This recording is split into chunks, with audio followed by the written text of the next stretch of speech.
What's up, y'all? What's going on? Ooh, that was hard, y'all. Not saying nothing. I'm trying to demonstrate to my wife the practice of the vocabulary of silence. You was demonstrating to me? Yeah. It was hard.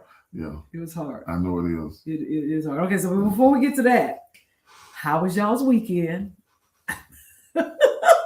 Yvonne Holmes said the practice of the vocabulary of silence was working. And so we had a great weekend. I got to demonstrate it more often. Right. You do? Mm-hmm. I do too. Okay, so no, I said I had to. I said I had to demonstrate it. So faith come by hearing and hearing by the word of God. Look, Miss Norman talking about it was an obvious struggle. Whatever. It was no obvious struggle. Trying to say. It was for her. It was amazing. Yeah. Hey, Chris Page. Yes. How you doing, brother? Yeah. Dawn starts our conversation out by saying we had a good 40th year anniversary at the church. We did. We don't have to go all. We did have.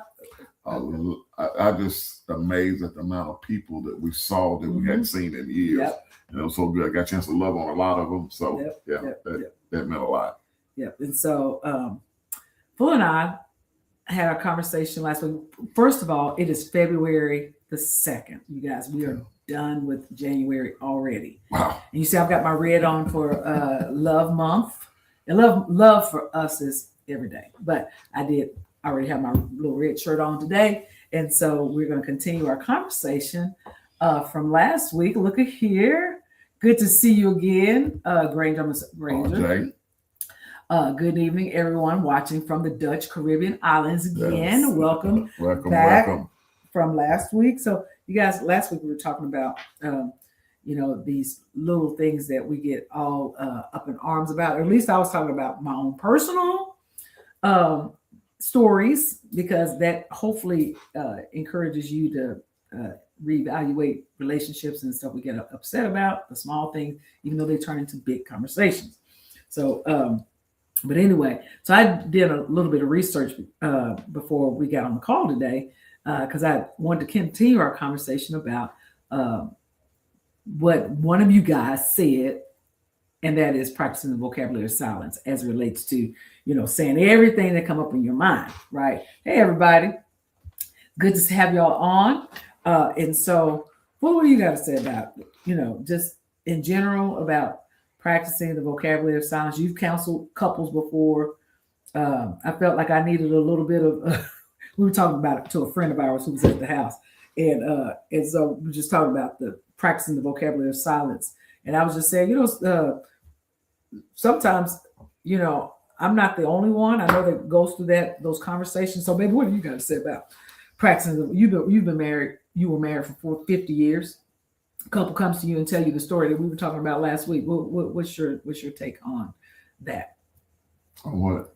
Just the little things that we bring up, that we say, we, whoever you are, we women, we men who are the ones that maybe do a lot of the things that we think that we cook all the time, or we clean up all the time, or the pillows are out of place, or the cups haven't been put away, or something is on the floor, and you concentrate on all of those little things. But then you also talked about, because you are offended about what they are doing or not doing, let them give you the right to be rude or keep running your mouth. Rude, because it sounds like you are nagging. I'm not talking about you personally. You weren't talking about me. Not this time. I talk about that with the day how this came up. Okay. Later. But and what we're doing is ministry. We want every relationship, married, dating, whatever, to have a great relationship. And so what we do as preachers, a lot of time, we be so generic or in general, or talk about what the Bible say. And I used to tell couples, we're not going to use the Bible this time, because y'all know y'all ain't doing that no way. So let's just talk about the rubber meet the road. Let's talk about everyday life. And not all ladies, but sometimes ladies have a chance, they pop off sometime. I don't know if it's meant to be, or they allowed the frustration to get so bottled up. It's like a rug. You sweep it down the rug. You sweep it down the rug. Ain't gonna say nothing. Then all of a sudden you start spilling it all out like a garbage can, you know. But that don't give you the right to be that rude or that aggressive or whatever I'm trying to say. It don't give you the right to do that.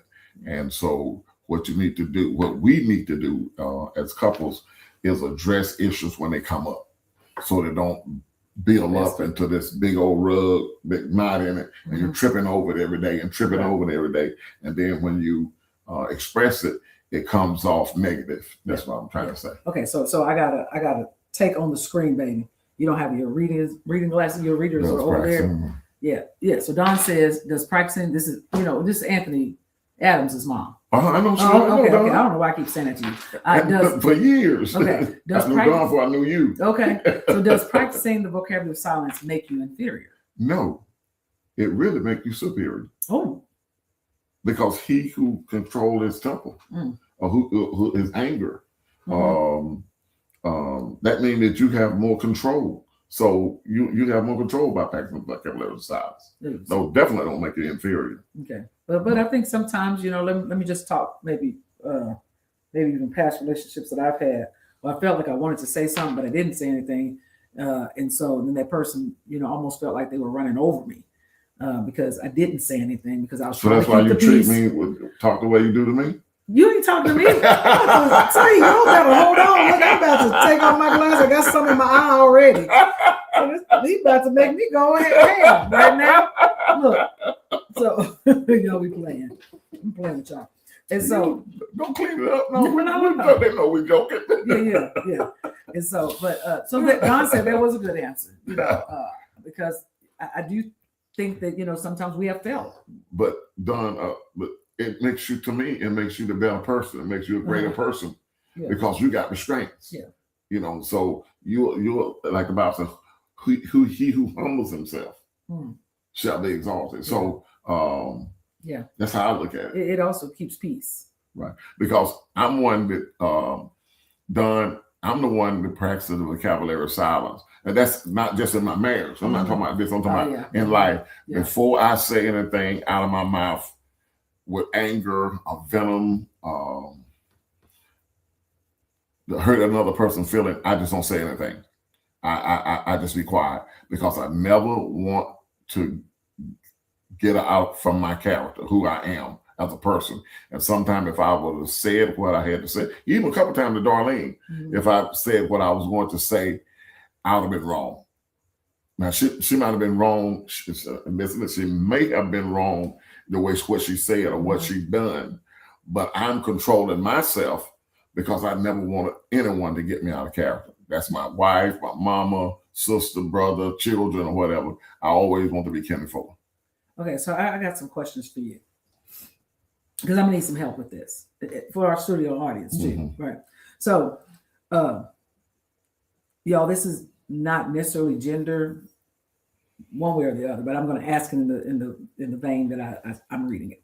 So, how can women honor their need to process without overwhelming their partner? Say that again. How can women honor their need to process stuff that's happening that they don't agree with, that they see that's bothering them, without overwhelming their partner? So I come to you, this is everything that's bothering me, and I say it, in such a way that I'm overwhelming you. Like you said at the very beginning, I'm irritating you. So what can we do? You shouldn't let it build up, Quest, a lot. You should address some issues as they come up, and not try to address it all the time. All at one time. All at one time. Okay. Okay, let's go back to last week. Last week you said it bothered you that I leave the paper towel hanging down when I pull the paper towel off, or the pillows on the sofa a certain way, and I sit there and mess them up and get up and leave. Yeah. I wasn't aware of that, so you made me aware. I didn't get my feelings hurt. I wasn't hurt my feelings because you addressed it on the area, not even privately. So that was real good because they can see my response. Yeah. Right then, so they can see how we communicate with one another. And so and since that time, I put the pillows back, and I have Well, to cut back the paper towel when you make me aware. And I think that's the problem with a lot of couples. They don't communicate the things that irritate them. And because they don't address the issue, they wait till it like the mount up, and then you start getting so my response to you is when you bum up, well, I can't do nothing right. Cause see, what'll make a man is he become defensive. Right. You know, because you saying this, that. He said, oh, so I don't do nothing right. Maybe you married the wrong person. Right. Or they then point out when you do stuff. Right. Or they point out, take a list of what you're doing wrong. Yeah. And he been wanting to talk about it. And you wait till you got so fed up that you won't talk about it. So then y'all in an argument. Right. Yeah, I want and this is what they say. Well, you don't never. Right. Never. Right. We're gonna get to that one too. Right. So read Chris, I'm sorry, Sandra. Sandra says, I'm not going to say anything today. Sandra, you better not say nothing today because my husband is here with me today. Sandra, go get your husband and tell him to come in here. Come in the living room. Come where the computer is. Right. Here, this is from Chris Page. Chris Page says vocabulary of silence is a critical component of a successful marriage and ministry. We're gonna get to you, Chris. Yeah, we need to have Chris come back. Yeah. And so let me make sure I'm covering all of it because my computer we're kind of side. You can see we're at an angle today. And so, let's see. Oh yeah, Eric Hines confirms what I just said. You know, we end up playing the blame game, right? And then here Chris Page said, Heather has said, I don't always need you to fix the issue. I just need you to hear me. Okay, that's good. That's really good. I just need you to hear what I'm saying. Right. Yeah, you know. And so, so here's my next question for you. How can men receive communication without feeling smothered? Did I ask it already? How can men That's receive? not a good question for me because I don't feel that way. Yeah. Okay. So I'm you're counseling. Okay. This couple, AB, whoever, and they're asking you, how do I say what I want to get these things across, but you got to look at the screen. Okay. How do I get this information across to my husband that these things are bothering me without feeling like I'm smothering him? I'll just tell him. Just be honest or write it down. Yeah. You know, sometimes because putting it in letter form, he had to read it. He had to read a lot of time, this other time, and digest it at one time. Yeah, I think that's probably really good. So he won't feel overwhelmed. He just read it and say, you know. Yeah, I think that's really good. You know, what we have gotten out of the habit, and we're talking about ourselves too. So I just thought about that when Fuller said, write it down. Fuller used to leave me, and he still does, leaves me messages, little love notes. I was going to see if I had one across the room. I'm going to grab this one for you guys to see what I'm talking about, just as an example.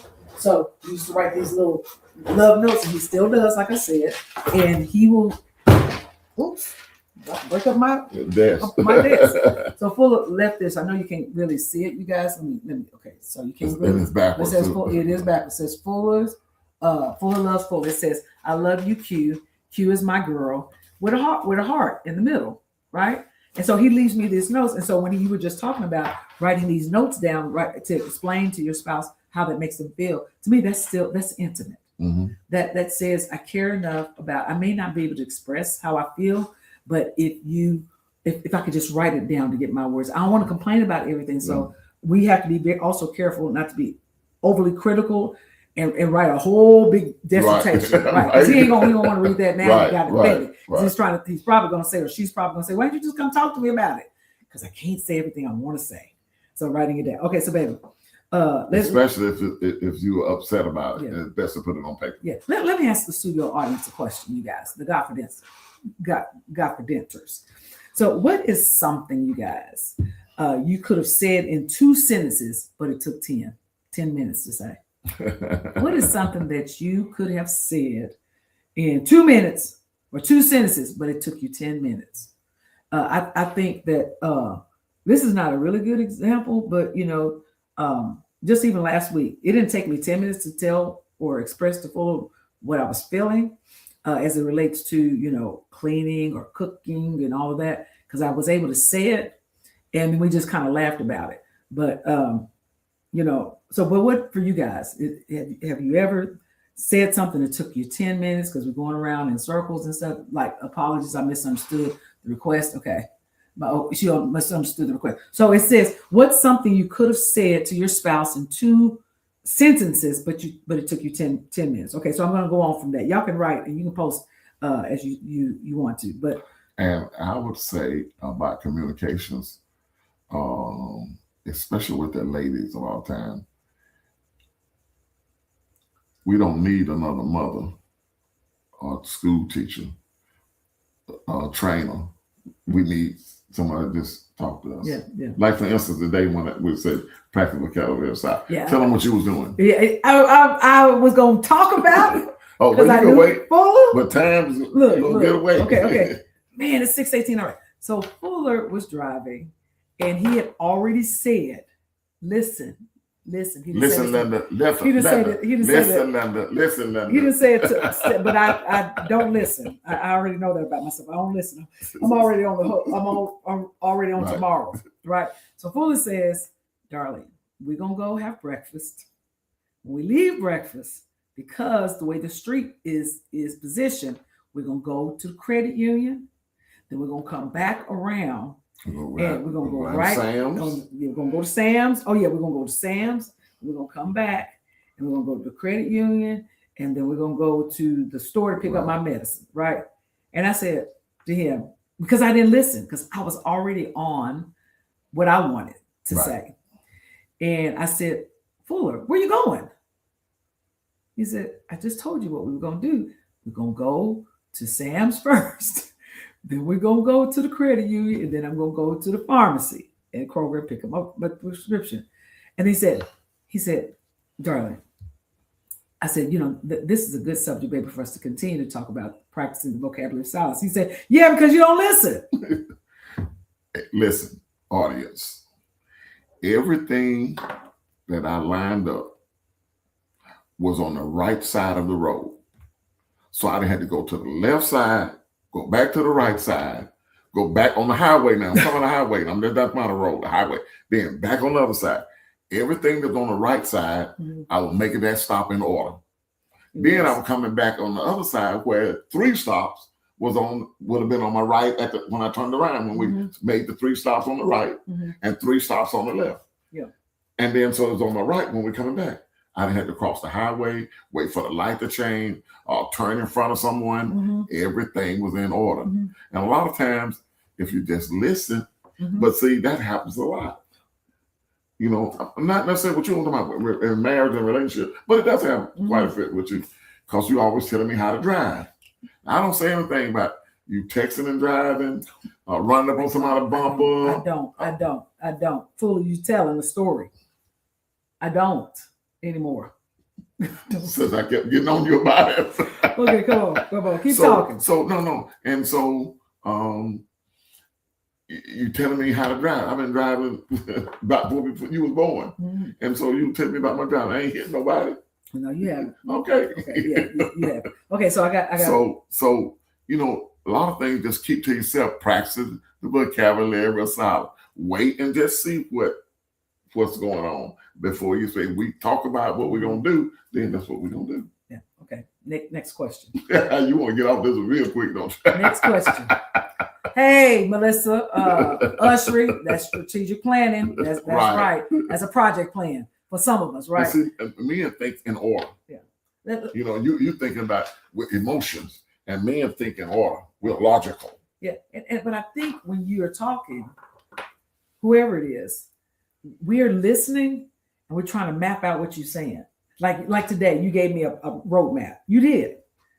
But I couldn't follow it easily. You were going too fast. Because a lot of time you want to be in control. Ooh. So me, I like to be in control of what? You first, and then the other ladies on the broadcast, or other spouse on the broadcast. Okay. So you think we want to be in control? Control of what? Well, not talking about controlling a person, situation. That's different. So you want to control the situation. You want to move off your flesh. You want to move off emotionally instead of move out the way it's in order. Okay. This is what Von Holmes. Marriage is a journey, not a destination. We process things differently, and Right. That's what I'm saying. Yeah. That's exactly what same thing I'm saying. Yeah, yeah. So we do. Thank you, Yvonne Holmes. So, but allow us to express ourselves, and you practice vocabulary silence. Then here, Don over here. You, nerve hit. We ain't canceling me, Don, today. Hold on. Okay, so I got a question. Everybody, this is an easier one for you to respond in the chat. Okay. What phrase do you overuse when you're talking too much? Always. Never.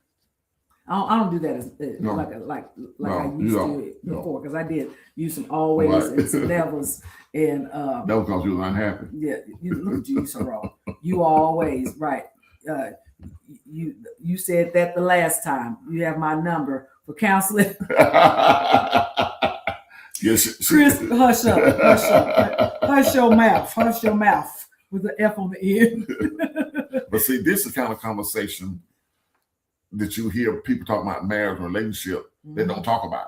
No. They talk about the theory, the philosophy of it, but they don't deal with the day-to-day issues of marriage. Yeah. And that's why we'll keep doing this, because and being transparent about our relationship. And trust me, we are extremely happy. We've not had no blow up, no major blow up, or not even had an argument.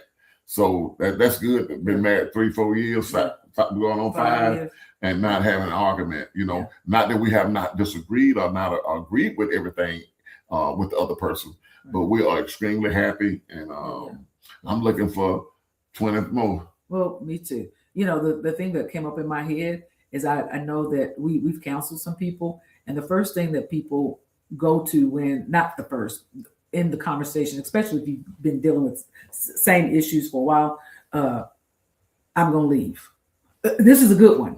This is good. No. Wow. I'm going to bring this one home. Wow. For us personally, when Fool and I were dating, and I don't know, and y'all, we ain't talked about stuff, so just go with us. Fool and I was dating. I remember a couple of times Fuller said, "You know what? I'm just going to leave." We weren't married yet. I'm just going to leave, because if I stay, you're not going to like it. I may say something, and I don't want to get in trouble, because he always talked about, I want to get in trouble with God and all that. So I'm going to leave. And then one day I said, "So Fuller, when we get married, is that how you're going to handle conflict with me?" I said, "Because I want to always know that you're going to always be here for me." I said, "But if every time you get upset," and one time you did leave. No, one time Fuller hung up on me. Y'all, I just busted out laughing, because it was the most hilarious thing to have Fuller. We were dating, and he didn't like something I said, which was, I said something disrespectful to his manhood, and he hung up the phone, right? Because I was comparing him to another relationship, so he hung up the phone. But this other time, he actually said, "I'm going to leave." And I was like, "Okay." And he corrected it. So, I'm going to rephrase it again. Go ahead, baby. So I will answer. Yeah. Sorry. The 2 times in the relationship, I hung up on you one time, and one time I left. I hadn't put a ring on it yet. I wasn't vested. Okay, you vest. Okay, go ahead. I wasn't vested. Okay. Yeah. So that's how people talk when they ain't always invested. No, I'll let you see the real me. Okay. So you wouldn't be surprised.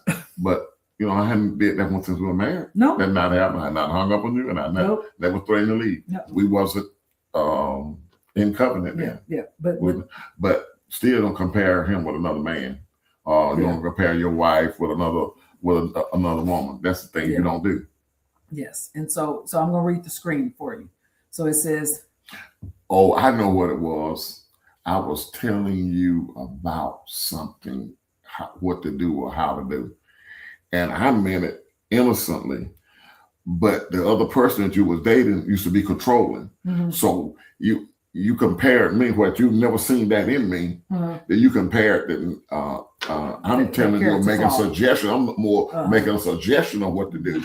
And you tell me, well, you just like this person, and oh no, because that's what this person used to do, right? And he was controlling, and I wasn't like that. So I ended the conversation. You did, because I don't want to cuss. You did. Cuss, well, cuss. I don't cuss, and people only know I don't cuss. So I'm just joking. So keeping it light. You keep it light, yeah.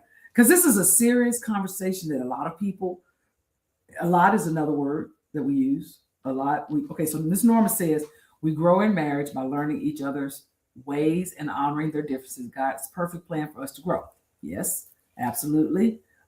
So Felicia says, out to learn the hard way. Yep. Here go Glover says, y'all are awesome with your transparent. Yes, that's what we do. And then Corliss, hey, Carlos was at the 40th anniversary singing the choir. But just sweet lips. Yeah. Right. And so, but at the end of the day, where we're at now, Fuller loves Fuller. Yes. Fuller ain't gonna do nothing. Say nothing to hurt Fuller. Yes. Fuller's not gonna abuse Fuller. Fuller ain't gonna lay hands on Fuller, because Fuller loves Fuller. Me-self love myself, myself love me-self. Right. So, you know. Yeah. So Yvonne Holmes says, when I asked the question about what is a phrase that you overuse when you're talking too much, I think she was saying here, it says, right. And you know what I mean. You know what I mean. You know what I'm trying to say. You know what I mean. You start getting nervous and stuff. You start repeating yourself. Right. So let's see. So here's something. We're wrapping up, you guys. So is this necessary? Okay. The is this necessary? Pause before speaking. Ask this silently. Is this necessary to have this conversation about whatever it is? So the topic is now, is it necessary for you to say what you want to say? Is it really necessary? Right. So is this loving? Right. That's good. Right. Is it necessary? So if not necessary, you don't have to address it. Because and that's another thing I want to talk about. You don't have to address everything. You don't have to address everything about everything situation. For some people are just like that. With the kids, they want to not control the kids' life, but they got to tell them what to do every time, and then you tell your husband or wife what to do all the time, and you always and that's a word you use. Always. I'm not talking about you now, because if I was talking about you, I would let you know. You know, and I let them know. So I'm I ain't got nothing to hide. You know, I'm not perfect, but I ain't got nothing to hide. So. Is this necessary? Is it necessary for you to say that the child do something wrong one time and you correct them right then, and it wasn't no major issue, or your husband or your wife? I'm not talking about both parties. Some things are not necessary to correct, because I think Miss Norma and Yvonne was saying, you know, this is a destination to get into. It's a journey. You know, you learn on the way. You learn on the way, and the kids got to learn on the way. So you don't have to address everything. Don't address every little thing that come up. You know, one time I remember sitting in the living room, and I must have just on my own. Y'all listen to me. On my own, I was probably I believe I was having. I know I can see the time. Having a bad moment. Or I was feeling some kind of way, or I was feeling a little bit of down or overwhelmed, or had a little anxiety. So then what we end up doing is we point at the spouse or the partner as if they've done something wrong. And so this particular day, I was having and Fuller knows when I'm not having my best day, because it's not always is it shown on my face, because my face doesn't always tell how I really feel. It's just that, you know, he knew that I wasn't my best. And so, and I was trying to put off on him what was really wrong with me. And we oftentimes we want our spouse to make us happy, right? We want our spouses or our spouse to, so my point is that I had to say to myself, darling, that's not important. Let that go. Choose to be happy. Choose your battle. That's what. That's what. Felicia Price said, "Choose your battles. Yeah. Choose the conversation." Right. Whoever talks about it could be handled in. Go ahead, baby. And the time. Choose the time as well, because timing has a lot to do, especially when you want to bring. I'm not gonna say correction, direction. If you want to tell them what's bothering you, and it has to do with that person, so choose the time too, because all truth don't have to come at a certain time. So this is how why, where, and when formula to communicate that we have to employ. This is Glover. This is Glover counseling us. not us, but counseling that he's providing. And this we have to learn to communicate. Yeah. That's the bottom line. And interestingly enough, the last bulleted item does say is the timing right? And so Yvonne Holmes says it, and you said it. Timing is everything. We have different zones that we are in, especially when you work and when you have other responsibilities. Respect each other's space, the communication, then communicate what you're feeling. And so here go ahead. And I want to say, but if you communicate all the time, that's the least of your concern, the negativism, because you're communicating all the time, so you don't give time to the devil to point the finger at the other person or to build up disappointment, and you take it out on your spouse. Right. So if you communicate all the time on an ongoing issue, and so you got to say, because you can say, Fuller, I really didn't like that conversation or the way you talked to me or whatever. And I said, what did I do? Because I might not even know I talk to you a certain way. I'm just using an analogy. I may not know I sound like that. I didn't mean to sound like that because your mind could have been on something else and you were thinking about something else or you were looking off or whatever and you said something and I'm like, what? And I didn't mean like, what? Right. Fuller even will say to me, darling, I was just playing. Don't take it serious. I was just playing. Right. And so, but saying that following serious, especially if your spouse is going through something and you're joking, they should know that you're joking. And sometimes we don't. We just assume that the seriousness of it. So, okay. So Ms. Norman says, we used to say, if it's not a salvation issue, let it go. Right. That's right. Yeah, let it go.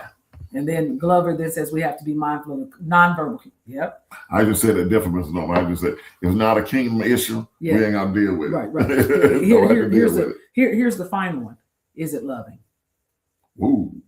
Is it loving? That's good. Love covers a multitude of sin, a faults, a shortcomings, a character flaws. Is it loving? Because like you always says, I know where Darlene's heart is coming from. So I know she's not going to say anything that's not in character of who she is as a woman of God, but also as a personality. That's just not who she is. So, but is it loving before you say something? Go ahead, baby. But I know where it's coming from, a place where it's coming from. So, and you know this, I don't get upset like that. You know what I mean? Because I know where it's coming from. And we can sit down later and talk about, what was bothering you today? Because I ain't gonna say what's wrong or whatever, because you may not know what's wrong with you, why you're feeling like that. And a person may not know why they're feeling like that. Yes. You know? Yeah. And so for instance, and this being transparent, like 2 weeks before Jean's birthday, my late wife, I was feeling a certain kind of way. So I didn't know how I would be feeling. Not that you did anything during that time, but I'm just talking about emotions. And it was about 2 weeks. And I think when you and I talked about that, but just kind of zoned out, like, why I'm feeling like that. Right. But I didn't know. The spirit man knew. I wasn't thinking about her birthday coming up, but the spirit man on my flesh knew. And so I'm grieving and didn't know what I was grieving for. And then I said, once I got a hold of it, I know how to deal with it. Yeah. So everything ain't always about you. That's right. Everything is not always about the other person. A lot of times it has nothing to do with you or the other person. It's just life experience. Yeah. It's called life. Yeah. It's called life. So peace doesn't need a paragraph. So practicing the vocabulary of silence. The comments you guys have, before we get off, we run a little bit over it. I don't mind. It's our broadcast. So we don't have to stop on time. But I really want this to be ministry and helps to your marriage and relationship. Because again, when it quit being ministry, I don't want no part of it. We're not trying to have a popular podcast, a broadcast. We're not trying to do all that. We just want to be able to minister and be able to encourage you and motivate you in your communication and your love life. Yeah. Here's the final thing that I in my quest to learn more about this topic, the 24-hour silence rule. Here's what I discovered. It says, if it's not urgent, wait a day before revisiting it. And should you even revisit it? You don't have to address, as I said earlier, you don't have to address all the issues when it come up. this week. Yeah. So, but anyway, so thank you guys. I'm trying to see them late comments. So Miss Norma just says, great conversation. The one about knowing your spouse's character is good. Thank you. Yeah. Is it loving? What else? Anything else? Yep. And Don says, good afternoon. Thank you so much. Others said, thank you for a great response. Glover said it was an unconscious response. And then others have said, thank you for sharing. You guys, we're going to continue to be as transparent as we can. And we're, of course, going to have a guest on. And so, but in the event, maybe any last comments? No, love you guys. This is how we do it. We don't have no music to take you out. Bum, bum, bum, bum, bum, bum. See you guys next Monday. Valentine's is coming up.